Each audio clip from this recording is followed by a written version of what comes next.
All right, thanks for joining me. This is the first section of the Ableton tutorial, and I'm just going to kind of give you a basic lay of the land, give you some background on Ableton, and yeah, just show you how to make a basic loop just like I did in the last video. So let's see. One of the things about Ableton that is confusing to people, especially people that have a little bit of experience recording, which at this point a lot of people have messed around with it on a computer, is most people are used to using what in Ableton is called, I'm going to press the tab button now and this changes the view. This is called arrangement view. And this is recording in a linear way as if you were recording in an old school, you had tape. And how tape works is there's like literally the tracks are physically on the tape as it rolls through the tape deck. And most digital audio workstations, also known as a DAW, most DAWs, that's how they work. They go left to right. So if you've used Pro Tools or GarageBand or Logic or whatever, that's what you're used to using, recording in a linear way. Now, what makes Ableton different is not only is it a piece of software that you can use to arrange songs, but it is also like an interactive tool. It's like a musical instrument in itself, in that way, in that it's for live, it's for practicing, it's for performance. And what I love about it is it's really it's a really creative tool in that you can create things within it and then rearrange them in kind of a playful way, which I think is a very natural, I think that's the way a lot of musicians work, except it's a lot harder to do in, if you're editing it or, you in a traditional DAW, like the linear way. With this, you can actually just, actually play them in a different order and hear it back in real time and have your instrument in your hand and play around with that. So we're going to jump into how to do that in the next, it's going to take us a little bit to get there. But right now I just wanted to break down that idea of you got the arrangement view and the session view. And it's actually, if you've ever seen the Ableton's logo, it's a bunch of lines, vertical, or let's see, horizontal, like this, and then a bunch of vertical lines like this. And if you see when I press tab, if you look there on the right side, that's the logo right there, and it's to symbolize the session view and arrangement view. So left to right, arrangement view, press tab, now we're in session view, and that's what we're going to be using for now, just for the creative, the practice aspect, and then over some time then we'll go into arrangement view and start messing around with that. Okay, so I'm going to make this so it's a little bit bigger right now. And so unfortunately I can't get my mouse in here. So you're just going to have to see where things are moving. So right now I'm scrolling in all these blocks here. And these are called clips. Okay, so there's going to be audio clips. There can be what are called MIDI clips for playing virtual instruments. But right now we're just concerned with audio clips. And one of the things that's confusing is if you're used to using Pro Tools or Logic. Let's see, one of my mics is messing up here. Let me fix that.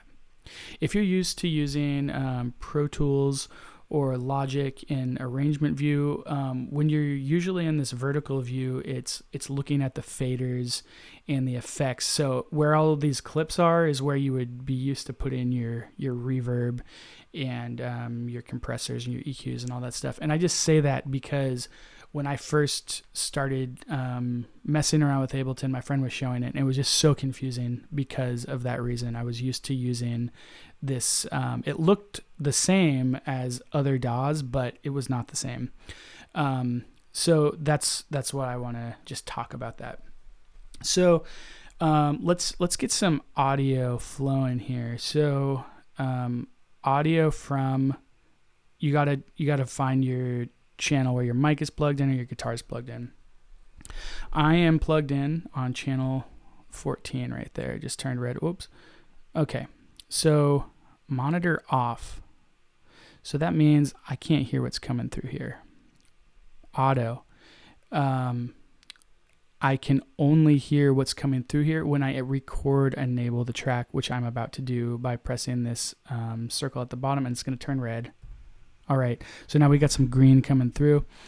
If you want to monitor all the time, whether it's record enabled or not, you press in, and I'm actually doing that to record my own voice here. So you can see that's how I'm getting the audio for this video. I have the monitor on in, so no matter what I do, it's on. But we don't want that. We want it on auto so we can turn it on and off. Okay, I'm going to turn that off for a second, and we're going to come back to this in just a moment. So the other thing about Ableton is everything's to the grid. And what that means is, like, once you establish what the beats per minute is, what the tempo is of your song, everything you are going to do is going to be mapped to that, which is really cool. It makes it really easy to edit, and so everything is right on the beat. And so the big thing that hits me every time is the volume of the tempo default is very loud. So what I always like to do is come to the bottom right corner, and next to the master fader at the bottom, and there's this blue thing, and there's like a little picture of a headphones there. I like to turn it down pretty low because I don't want to, it's just a really loud and annoying sound, and it hurts my ears. So I like to turn it down low, and then I can always bring it up to match the level of what I'm doing. So I'm just going to press spacebar, and that's going to press play. Right now I do not have the metronome on. I'm going to, in the top left, there's all this stuff going on up here. To turn it on there's a circle that's an outline, and then it's filled in. So I'm going to press this. Now we can hear the metronome. And if I go to the left here, I can raise it really high, or make it go real slow. Okay, so there's some, press spacebar to turn it off. If I go into this metronome that's highlighted, there's a lot of stuff you can do. You can do it so when it counts in, how long you want it to count in, the different sounds it can make. This is something we can get more in depth in later. One other thing I want to talk about that's kind of neat is this tap function. So a lot of people don't think of tempo in terms of numbers. It's just something they feel. So if you're just feeling the rhythm, you can just tap this and just keep tapping it, and it's gonna, the distance of time between where you tap it is gonna create the BPM, the tempo. So I was just tapping it. If I want to tap it really fast, like, okay, so now it's up at 250, but that's too fast. So I am going, if I'm listening to the tempo, it's hard for me to make a new one. So I'm just gonna, I'm just like trying to feel something, then I'm gonna make a tempo. I'm gonna tap that out. 1, 2, 3, 4, 1, 2, 3, 4. Okay, cool. So now I got a tempo, and I'm feeling it. I'm comfortable with that. Okay, so I'm going to press spacebar, turn off play. Okay, so I'm going to go and I'm going to focus on this one track. I called it loop because this is where we're going to put our loop. And if you want to rename them, you just click on it, click on the words, and you press Command R. And let's write loop chords. Okay. So now this is where we're going to be putting our chord progression. Now, right now you can see there's a bunch of squares in here. These squares, that's how you stop a clip from playing. When I press this record enable button at the bottom, they turn to circles. So now there's a potential to record audio, which is pretty sweet. I'm going to grab my guitar. And then I'm going to turn my microphone close to the guitar. And one of the cool things about Ableton is, compared to a loop pedal, is when you're using a loop pedal, you have to hit it at the right time, and you got to stop it at the right time, and that's it. If you mess it up, the whole thing's going to be messed up. If you mess up your take, you got to do it again. It can be a frustrating process. You have to get things perfect to use a loop pedal. With Ableton, I can just listen to it for a while, start playing when I feel it, mess around with it and kind of just workshop an idea until I feel like it's good. And then at the end, I'm going to show you how to do this in a second. You can go and just find the part that you like and just loop that part. So that's what we're going to do. I don't even know what I'm going to play yet, but let's see. So I pressed record and metronome started playing. So 2, 3,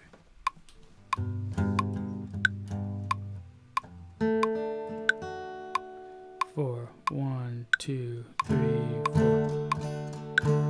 I'm going to turn it up a little bit so I can, now I won't get it wrong.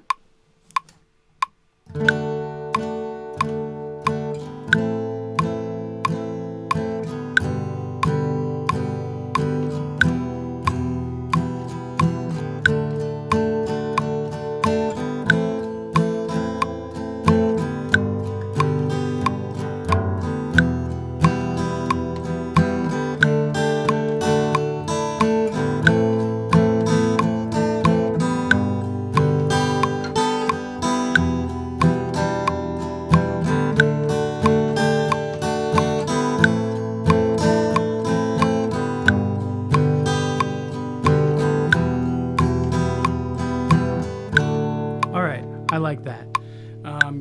Kind of took me a minute, off to a rocky start, but by the end I was feeling something and I thought it sounded cool. So I'm going to press spacebar. I'm going to stop it. Now I'm going to click on that clip here and now I can see everything that I recorded, and the audio looks like it gets pretty solid around the end here. So I'm going to take, at the beginning, there's like this whole yellow part, it's called the loop brace. So I'm going to drag it. I'm dragging it in, closing it in. And I think this is right. I don't really know, but we'll find out. And then I'm going to shorten it at the end too. So let's see here. All right, that was wrong. Okay. So I'm going to press plus. This is going to zoom it in, and now we can really hone in. So I think maybe it's around 19. Let's find out. Oh, I think it's a little bit before. Maybe it's 18 and a half. Maybe it's 18.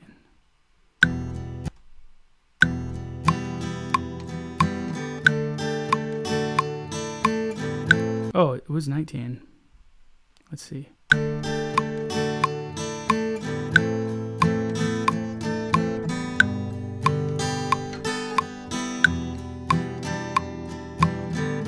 Right at 23 is when it started over, so I'm going to bring this loop brace in here.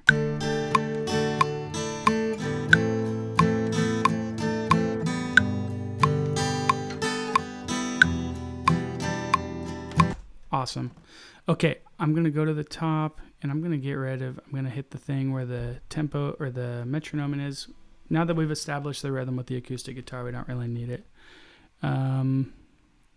Let's see here.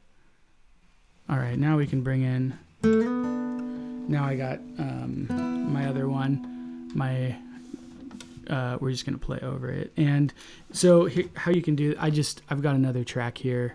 I'm gonna open it up and you can see I've got it on in. So this was just coming through, so just so you can hear it, but you could also create another track and just make it the same mic as we did before. All right, let's press play and jam along.